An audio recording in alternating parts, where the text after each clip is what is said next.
Hola, ¿qué tal? ¿Cómo están? Yo soy Alex Ramírez Arballo y estoy aquí delante de ustedes, delante de ti, para abordar un tema sin duda alguna fascinante, un tema que tocó mi vida, transformó mi vida cuando me enteré, ¿no?, de él, cuando supe de qué trataba todo este asunto hace ya algunos años. A manera de introducción, yo quiero hablar aquí sobre el origen y fundamentos de la logoterapia.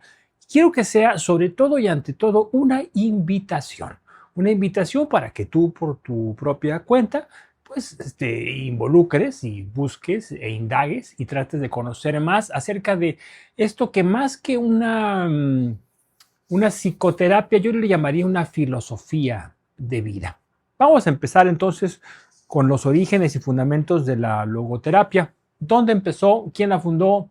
¿Cuáles eran las circunstancias, los contextos que rodeaban al nacimiento de la logoterapia? Primero, hay que entender que es una psicoterapia. Es una psicoterapia desarrollada por Viktor Frankl. Viktor Frankl, que era un psiquiatra, era un neurólogo austriaco eh, durante la década de los años 40.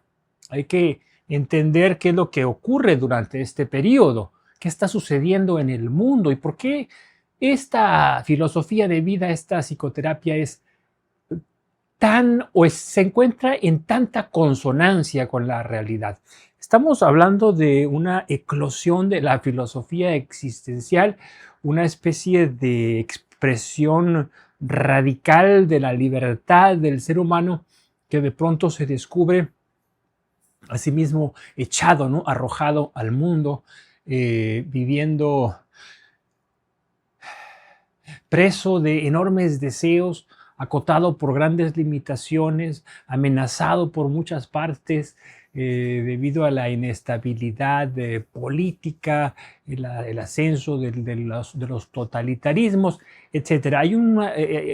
Digamos que hay un escenario propicio, ¿no?, para la aparición de la logoterapia, ahí donde se ha impuesto una noción de vacío, una experiencia de sinsentido y de absurdo. ¿En qué consiste la logoterapia? La logoterapia supone esto que es fundamental, que es el sentido como motivación primaria. Frankl, como he dicho antes, es un psicoterapeuta, un psiquiatra, un neurólogo, un científico austriaco. Pertenece a lo que se llama la tercera ola vienesa. Funda él con su logoterapia lo que se llamaría después la tercera ola vienesa. Es discípulo de Freud, discípulo de Adler. Freud habla del placer como el gran motivador. Adler habla del poder como el gran motivador. Y Frankl establece que es el sentido, el logos, el gran motivador de la persona. Es el fundador de la que conocemos como logoterapia, pero que él llamó análisis existencial. ¿Sí? Entonces, vamos perfilando esta psicoterapia, esta filosofía de vida, la vamos situando en un contexto específico y sucede para Frankl algo terrible, que es capturado por los nazis. Él era judío y pasa a los campos de concentración, donde permanece por un par de años, algo más, y pues padece lo que padeció toda esa gente, ¿no? Lo inenarrable, lo inimaginable, quiero decir, aquellos pues sufrimientos, aquellas injusticias, aquellos abusos a los que fueron sistemáticamente sometidos mientras estaban ahí prisioneros en aquellos campos. Entonces, se puede hablar que la logoterapia es una filosofía de la experiencia trágica, así le llamo yo, filosofía de la experiencia trágica. Frankl se descubre, y eso lo menciona él en El hombre en busca de sentido, que es un bestseller, ¿no?, uno de los libros más influyentes en la historia de la humanidad, ni más ni menos. Bueno, ahí menciona cómo cuando llegó al primero de los campos de concentración en los que estuvo prisionero, fue despojado de todo, es decir, de todo. No tenía absolutamente nada. Y de pronto ahí le cortaron el pelo y se descubrió rodeado de hombres desnudos, como él mismo. Entonces él dice, me di cuenta que no tenía nada más que yo mismo. Esa es la experiencia trágica. Estoy yo aquí, arrojado al mundo a merced de lo que hagan los demás. La conclusión a la que llega Frankl es que pueden hacer de mí lo que quieran, porque ellos tienen la fuerza que yo no tengo. Lo que no podrán nunca hacer es despojarme de mi libertad para determinar cómo he de reaccionar al abuso, a la violencia, a todo eso que tú estás haciendo conmigo. No tienes el poder sobre mi mente. La superación del vacío se consigue a través de la identificación de un motivador esencial, de un sentido de vida. Hay dos conceptos fundamentales en la logoterapia, que son la libertad y la responsabilidad. La libertad para hacer lo que queremos, ¿sí? Para reaccionar como queramos, y la responsabilidad para responder a la vida. Porque es la vida la que hace las preguntas. Bueno, continuamos y pasamos ahora a hablar de los principios básicos de la logoterapia. Y la logoterapia se fundamenta, muchachas, muchachos, en tres principios básicos que los tenemos aquí. El primero de ellos es la libertad de voluntad. ¿Qué significa eso de la libertad de voluntad? Bueno, tiene que ver, lo podemos conectar con lo que decía en el segmento anterior, que los seres humanos tenemos la capacidad de determinar cómo hemos de reaccionar frente al estímulo o frente a la circunstancia o frente a la realidad. No pensemos de manera tan trágica o tan dramática. Pensemos en las cosas cotidianas que tú y yo vivimos. Por ejemplo, vas conduciendo tu automóvil y te detienes en un semáforo porque la luz está en rojo y de pronto cambia a verde y la persona que está enfrente de ti pues está entretenida en otras cosas y no avanza. Y entonces tú te desesperas porque tienes prisa y entonces tú empiezas a tocar el claxon y a pitar como desesperado porque reaccionas a un estímulo. Entre el estímulo y la respuesta no se interpone la libertad. Y eso es lo que la logoterapia viene a decirnos a nosotros. Tenemos libertad de voluntad. Frente al estímulo, yo siento el impulso de reaccionar de una manera, pero tengo la capacidad de determinar, de filtrar esa reacción. Si alguien me insulta, yo puedo insultarlo de vuelta, que sería el impulso natural, pero también puedo no hacerlo, porque soy ser humano, porque tengo la libertad de elegir mi actitud y mi respuesta. Es decir, yo frente a la vida, aquello de al mal tiempo, buena cara, pues efectivamente yo puedo determinar cómo actitudinalmente me planto frente a las circunstancias. Y la respuesta tiene que ver con lo que yo hago y con lo que yo digo. ¿Sí? Se me insultan, yo puedo optar por el silencio, por la retirada. A esto le llamo yo el señorío de mí mismo. La libertad de voluntad es el señorío de mí mismo. Es sujetar un fierro incandescente, un hierro incandescente. No es algo tan sencillo, pero es posible, es humano. Y él, Frankl, lo atestiguó en el tiempo que estuvo prisionero dentro del campo de concentración. Rápidamente, vamos al segundo principio, que ese es el de voluntad de sentido. ¿Qué significa? Que la búsqueda del significado es una fuerza motivadora central para cada una de las personas, para ti, para mí, para todos. Es una fuerza motivadora. La palabra motivadora tiene relación con motor, con movimiento, nos hace andar. ¿Sí? La fuerza que nos hace andar. El motor del automóvil es la fuerza motivadora, es la que hace que toda la estructura del vehículo se desplace y se mueva. Para la persona, la voluntad de sentido es esa fuerza motivadora. Nosotros queremos descubrir cuál es el sentido que se esconde detrás de X, Y o Z. Y eso nos hace caminar, eso nos hace andar. ¿Qué va a pasar con mi vida? ¿Qué va a pasar con mi vida mañana y el día después de mañana? Yo no lo sé, pero yo quiero saberlo, quiero estar ahí.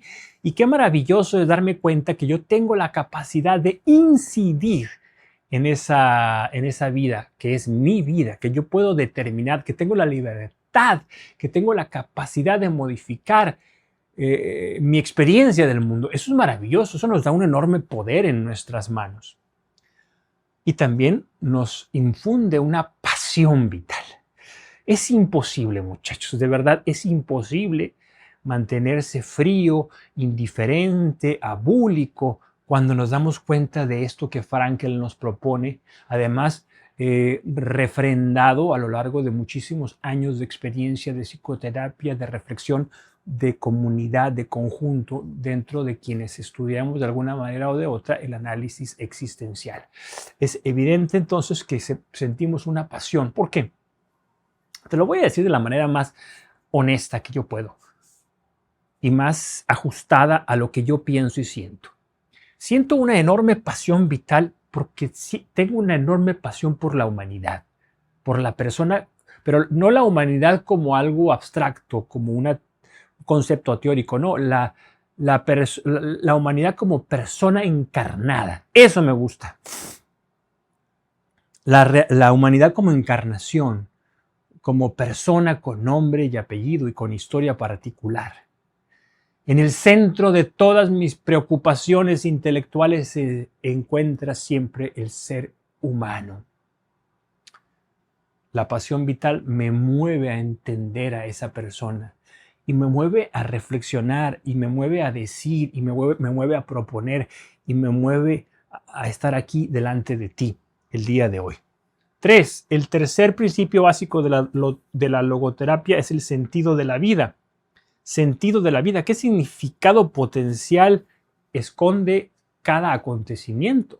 Cada cosa que vivimos esconde un sentido. Cada situación, por difícil que sea, tiene un significado potencial que debe ser descubierto. Y nosotros tenemos una mente, una inteligencia que está siempre dispuesta para tratar de comprender ese sentido que se encuentra ahí escondido en el acontecimiento. El acontecimiento es ese eje de tiempo y espacio y persona, ¿no? Tiempo, espacio y persona en un momento determinado. Esta es la situación.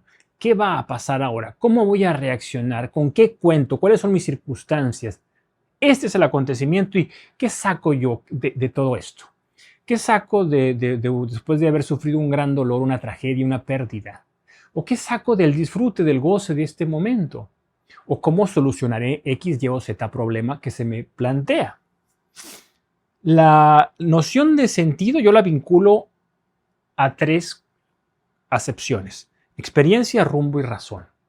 Cuando hablamos del sentido del acontecimiento, es decir, cómo experimento el acontecimiento, hacia dónde me dirijo a partir del acontecimiento y cómo racionalizo, cómo explico, cómo interpreto ese acontecimiento. A esto me lleva la hermenéutica existencial, la hermenéutica de la persona en situación.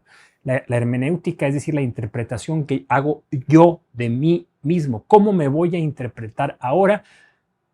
¿Para qué? No por un furor intelectual, no. ¿Cómo me voy a interpretar para determinar el sentido, el rumbo de mi experiencia? ¿Me explico? Bueno, terminamos. Principios básicos de la logoterapia. Punto de partida. Este es un acontecimiento para ti. ¿Hacia dónde te vas a dirigir ahora y qué vas a hacer? ¿Cómo vas a continuar esta conversación? Hablemos ahora o continuemos nuestra conversación hablando de aplicaciones. Bueno, pasamos entonces a este tercer punto que tiene que ver con una visión súper rápida de las aplicaciones clínicas.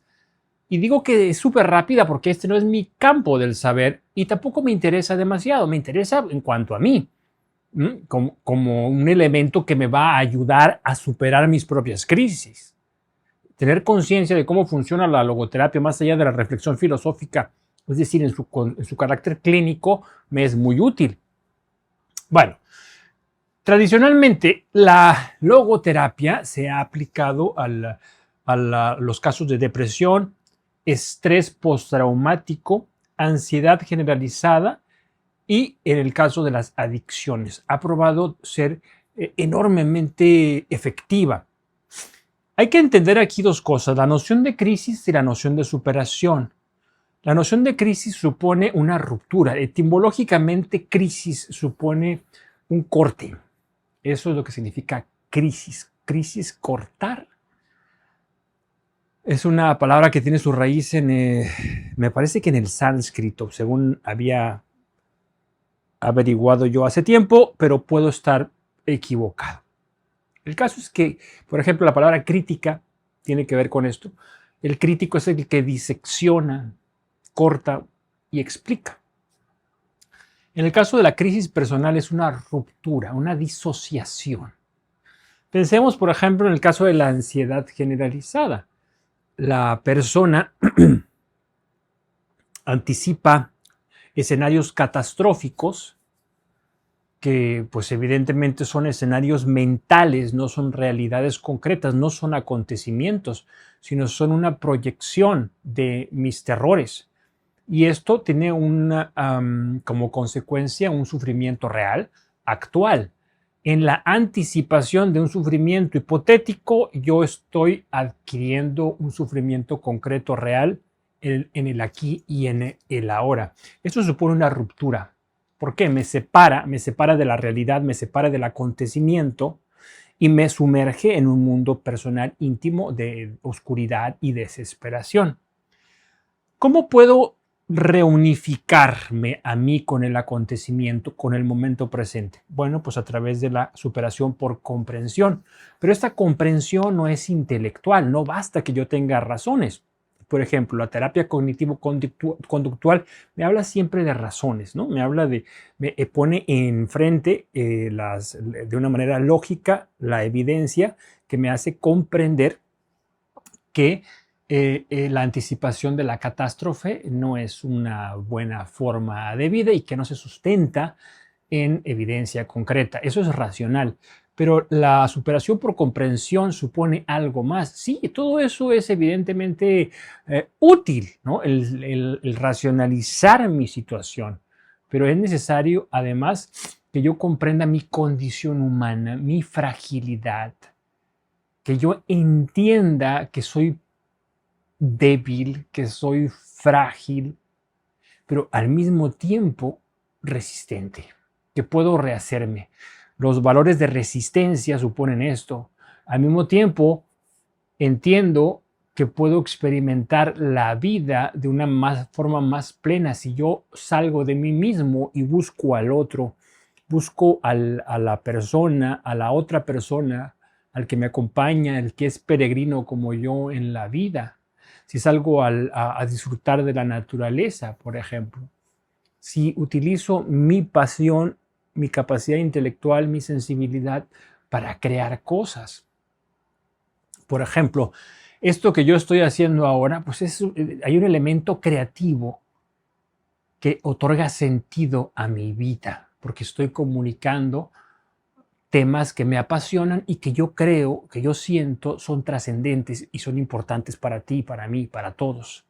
Eso sería una superación por comprensión, no solamente de orden intelectual, racional, sino además pasional, vital, entera. El ser humano es un ser complejo, poliédrico, no es una máquina, no es un algoritmo. Bueno, otra cosa que tiene que ver con las aplicaciones clínicas de la logoterapia es que la logoterapia nos impulsa, como ya hemos visto, a descubrir y perseguir metas significativas. Y para conseguir esto, y en consonancia con lo que acabo de mencionar, hay que pensar digamos, en dos caras. Primero, un trabajo personal que es de carácter reflexivo para llegar a la comprensión. Yo pienso en mí mismo, me siento a mí mismo. Hay muchas estrategias que me ayudan a centrarme, ¿no? Por ejemplo, el mindfulness o atención plena tiene la función de hacerme consciente de mí mismo en el aquí y en el ahora, y esto es trabajo personal puro y duro. La otra cara de la moneda sería el trabajo común, no es reflexivo sino dialógico, tiene que ver con el encuentro con el otro. Miren, yo soy una persona bastante ensimismada, bastante encerrada, pero a través de la reflexión logoterapéutica me fue posible comprender la importancia radical que tienen los demás en la vida personal, en la salud mental nuestra. El ser humano, el infierno son los otros, decía Sartre. Yo digo que el infierno y el paraíso son los otros. Lo mejor y lo peor del mundo está en cada uno de nosotros. Y si nosotros nos escindimos, es decir, nos rompemos, nos separamos de los demás, estamos perdiendo y estamos abonando en los campos de la desesperación, la enfermedad mental y la locura y el dolor, el sufrimiento, ¿no? De una manera gratuita. La salud por la presencia del otro. En los casos de duelo esto queda muy claro. Y por último, los métodos, algunos métodos utilizados en logoterapia, pues como he dicho aquí, son introspectivos, son dialógicos. Concretamente, Frankl habla de la intención paradójica, que supone buscar conscientemente aquello que queremos evitar, ¿verdad? Porque paradójicamente lo que sucede es que se deja de manifestar. Por ejemplo, siempre se menciona en casi todos los libros de logoterapia el mismo caso de un profesor que no sé si sea real o sea que se repite mucho, un profesor que sudaba mucho, ¿no? Que sudaba mucho y la penaba porque terminaba todo empapado de sudor. Y entonces se le recomendaba que se concentrara en el sudor y que buscara sudar más que nadie en el mundo y se convirtiera en el campeón de manchar camisetas y camisas por el sudor.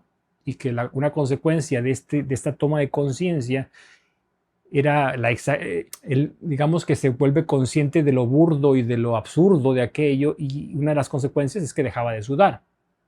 Por ejemplo, en el caso de la ansiedad, sucede que uno tiene miedo a que algo se materialice, ¿verdad? Entonces, si yo digo, si hago X, va a suceder Y. Mi mente, el pensamiento mágico, establece que si yo hago X, va a suceder Y. No hay motivo alguno para creer que eso va a ser así, pero yo insisto en ello. Bueno, pues entonces, ¿sabes qué? Ve y haz X para que suceda Y. Pues voy y lo hago desesperadamente buscando Y y Y. ¿Qué pasa? Que Y nunca sucede. La distancia crítica, esto es muy fenomenológico. Esto supone separarnos de nosotros mismos. Husserl le llamaba la epogée a esto, ¿no? Bracketing le llaman en inglés, que es separarme del mundo, de las causas y los efectos, tomar distancia y verme a mí mismo contemplando el mundo. Volverme consciente de mí mismo como ser sintiente y como ser pensante. ¿Cómo soy yo? Yo estoy hablando aquí ahora mismo y me estoy viendo ahí enfrente. Sí, pero podría verme desde acá, desde el lado derecho o desde atrás. Haz un esfuerzo proyectivo mental para verte, para separarte de ti mismo, pues, y verte como un otro, no como desde la perspectiva de tu propia visión.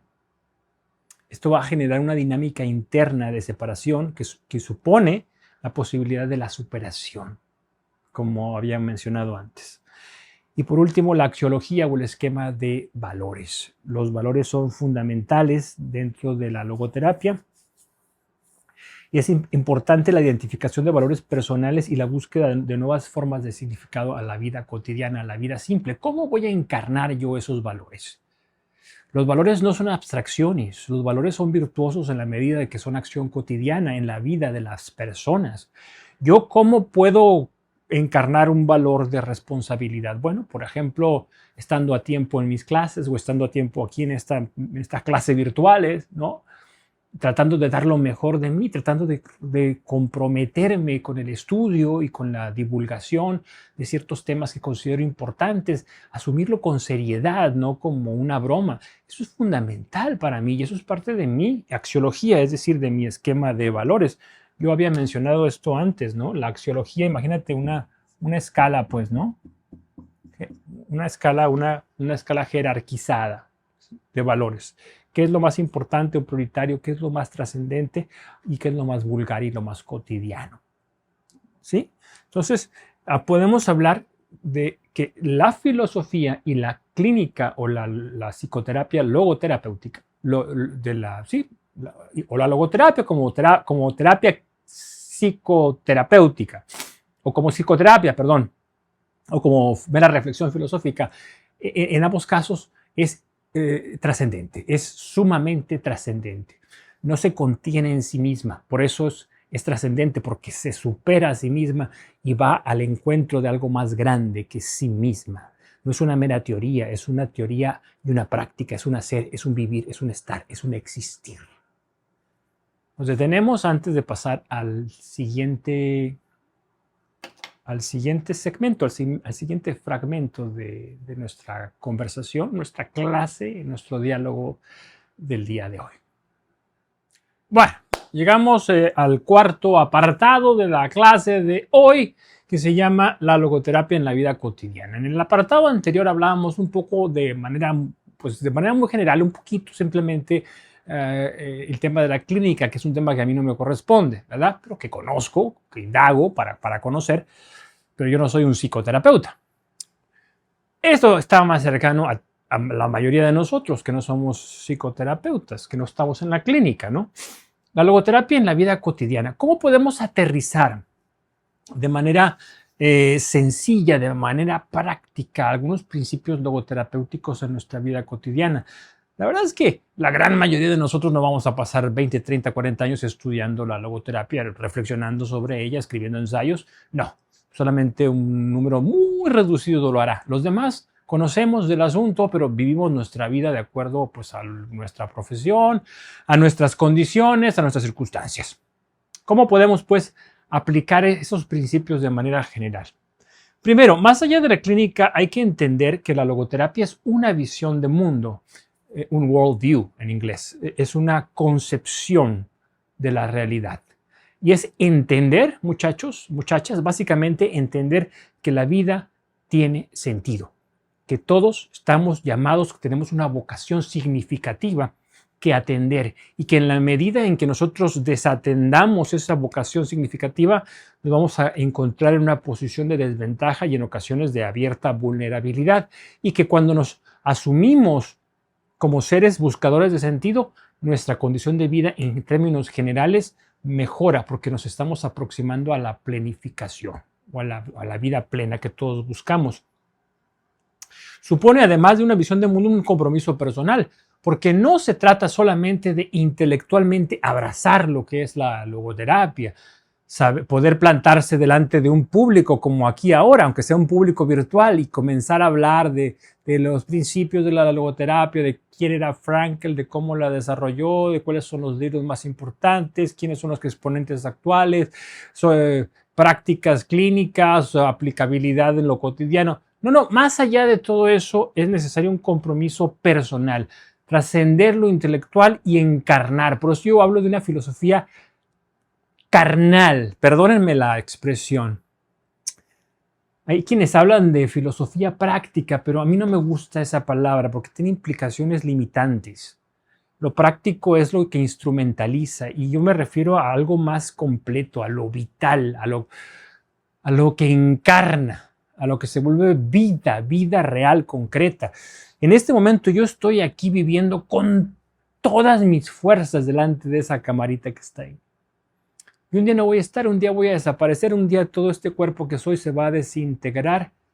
Y cuando ya no esté aquí, quedará esa impronta electrónica y ese mensaje que estoy mandando a todos los que lo vean, ¿no?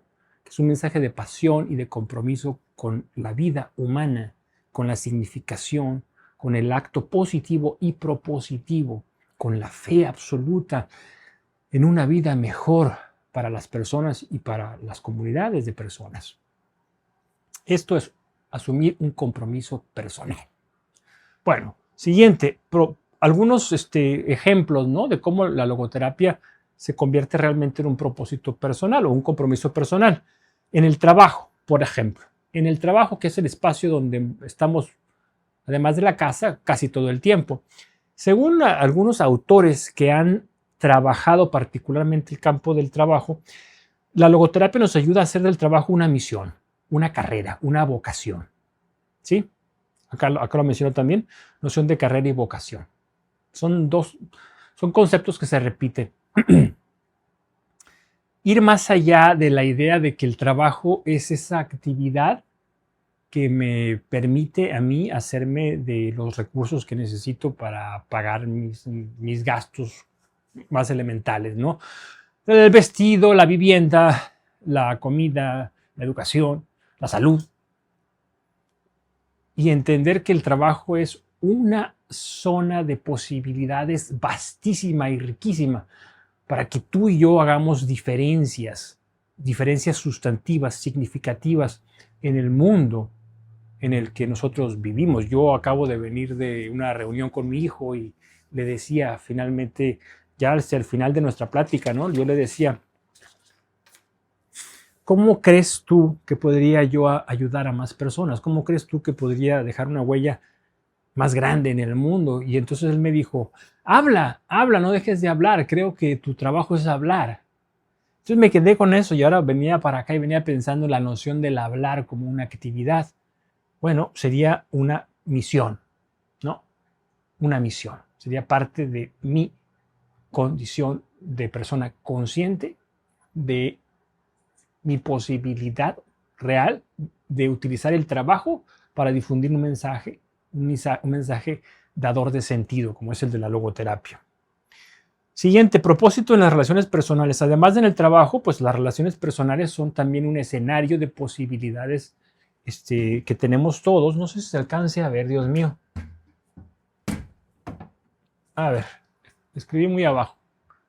¿Se ve o no se ve? Creo que sí se ve. Bueno, ni modo, perdón, mi letra es muy fea además. Propósito en las relaciones personales. Crear con los demás un diálogo significativo. Es fundamental crear un diálogo significativo, comprometernos realmente con el otro. Cuando estamos en presencia del otro, cuando estamos hablando con el otro, tener la capacidad de escuchar, de atender con todo el cuerpo. Te voy a dejar una tarea. Mira, ahora que termines de ver esto, con la primera persona con la que te encuentres, trata de hablar y trata de escuchar. Escuchar cada palabra, cada gesto, estar plenamente ahí para aquella persona. Y después, cuando escuches a esta persona que está hablando, después, cuando escuches a esta persona, hacer preguntas. Hacer preguntas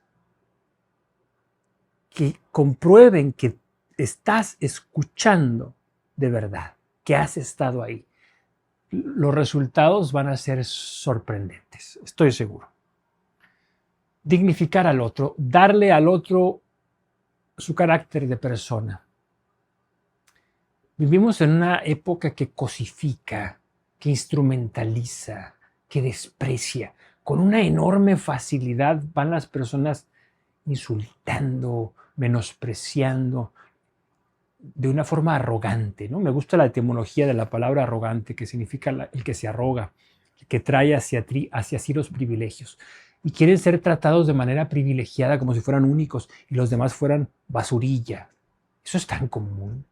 La facilidad con que se insulta en las redes sociales, en el mundo del internet, la facilidad con que cobardemente desde el anonimato se insulta, por Dios, es asqueroso, es invivible. Yo siempre me he preguntado cuando atestiguo estas cosas, ¿y esta gente cómo le hace? O sea, insulta y después se les olvida. ¿No les duele? ¿No les duele el ofender? No me cabe en la cabeza. La dignificación del otro es fundamental y es un compromiso, debería ser un compromiso significativo en nuestra vida cotidiana. Además, el compromiso con la comunidad. ¿Cómo vamos a participar en la comunidad en la que nosotros vivimos? ¿Dónde me puedo mover? ¿Qué cosas puedo hacer? ¿Cómo puedo contribuir a los demás? ¿Cómo puedo entregar un poco de mi tiempo a los demás? ¿Cómo puedo ayudar a los demás? Yo vivo en comunidad y disfruto de muchas cosas que solo son posibles porque vivo en comunidad. Por ejemplo, tengo luz eléctrica, tengo tecnología, tengo comida, Si yo viviera en una isla desierta, no tendría nada de esto. Estuviera ahora semidesnudo debajo de una palmera, estoy comiéndome un coco, ¿no? O buscando qué comer por ahí. O si viviera en el monte, anduviera pues no sé, con un arco y una flecha buscando un animal para cazar, para alimentarme. Sería una vida extremadamente rudimentaria y difícil. Pero gracias a que yo vivo en comunidad, a que soy parte de la civilización, pues tengo acceso a un montón de beneficios y por lo tanto yo tengo un compromiso con esa comunidad. ¿Cómo puedo ayudar a otros miembros de mi comunidad? Y por último, la superación del dolor. Esta es una zona de exploración y una zona de aplicación muy grande, muy común. Por ejemplo, en la tanatología, quienes trabajan con personas que han perdido a un familiar o personas que están enfrentando los últimos momentos de su vida, ¿ya? Pues son personas que tienen en la logoterapia una fuente riquísima, un veneno riquísimo del que pueden extraer un montón de recursos para, por ejemplo, aceptar la tragedia, trabajar en la transformación y en la vida espiritual, que también es una fuente dadora de sentido y que la logoterapia contempla evidentemente, ¿no? ¿Qué hacer frente al desastre? ¿Qué hacer frente al dolor? ¿Cómo organizar mi vida? ¿Cómo rehacer mi vida? ¿Cómo reunificar los pedazos de mi vida después de que ha acontecido una situación desastrosa? La logoterapia, la noción de sentido, ¿se acuerdan cuando hablaba yo de rumbo? Bueno, ¿cómo seguir caminando? ¿Hacia dónde dirigirme a partir de mi realidad actual, de mi momento presente, por nefasto y por oscuro que éste sea?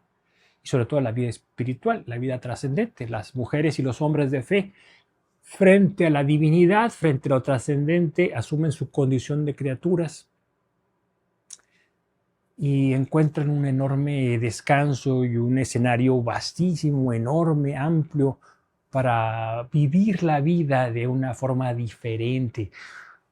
Eso es evidente en sí mismo. Una persona que tiene una vida espiritual rica, muchachos, muchachas, es una persona que tiene como superpoderes, ¿no? Es una persona que se sabe criatura, que se sabe hijo o hija de Dios, que se sabe poseedora de un destino y que sabe que sus días en la tierra son simplemente un momento, parte de un proceso mayor que lo envuelve y que le otorga sentido. ¿A que sí? Bueno, hacemos una pausa y continuamos con el último apartado de nuestra clase del día de hoy. Una introducción brevísima a la logoterapia. Y bueno, llegamos ya a la parte final de nuestra conversación del día de hoy y quiero hablar del impacto sobre el impacto y legado de la logoterapia. La luz me afecta. Bueno, continuamos. Pues aquí tengo entresaqué, ¿no? Tres áreas o zonas de la actividad humana en la que la logoterapia ha dejado una huella, una impronta profunda. Lo más evidente es la psicoterapia, la logoterapia o el análisis existencial y logoterapia de Frankl se va constituyendo como parte de su experiencia como terapeuta y como alguien que encarna situaciones extremas, situaciones límite y como alguien que ve en ese confinamiento de los campos de concentración la posibilidad de atestiguar in situ ahí qué sucede con la persona que es sometida a semejantes vejaciones. A partir de esto, pues recupera un montón de experiencias que van consolidando su visión terapéutica y que deviene en una práctica clínica. Pero no solamente la logoterapia se contiene, sino que además irradia y fue precursor hasta cierto punto de otras variantes psicológicas, psicoterapeutas, como la psicología positiva, tan en boga hoy en día, ¿no? La psicología positiva, desarrollada por Martin Seligman en la Universidad de Pensilvania, lo que hace es tratar de darle la vuelta a la tortilla y tratar de pensar en lo humano como posibilidad y no tanto como carencia, es decir, no se concentra en las psicopatologías, sino que busca encontrar zonas de fortaleza e incentivar esas zonas de fortaleza. Lo mismo ocurre con la terapia existencial, que es pues que convive, que comparte, que se traslapa hasta cierto punto con la logoterapia, en el sentido de que tiene que ver con los aspectos de la persona que es consciente de sí misma, de sus capacidades y sus posibilidades, de sus zonas oscuras, de su esencia temporal, pasajera, de su condición de criatura, de ser creativo, en fin, del volvernos conscientes de nosotros mismos y recuperar sobre todo esto, agencia, poder de hacer cosas con las manos, ¿no? De no asumir el papel de la víctima, ¿no? De que soy siempre la víctima de alguien, ¿no? El ser humano como víctima, el homo victimus, que es siempre víctima del subconsciente, por ejemplo. El subconsciente, no soy yo, es mi subconsciente, ¿no? No soy yo, son los materialismos, ¿no? Son las condiciones materiales, los sistemas de producción los que me tienen en esta situación. Y así, vamos buscando siempre justificaciones. Pues no, la noción de autonomía existencial nos vuelve libres, como decía antes, pero también responsables. Y no seremos auténticamente libres si no asumimos nuestra responsabilidad. No seríamos adultos si no somos responsables. La filosofía, en el caso de la antropología filosófica, de entender lo humano desde una concepción metafísica, no como un simple animal, un Homo sapiens sapiens, que es capaz de hacer cosas y construir civilizaciones, sino también como una entidad trascendente. También en los nuevos realismos, asumen ciertos elementos logoterapéuticos en mi concepción, ¿no? Desde mi perspectiva yo lo entiendo así.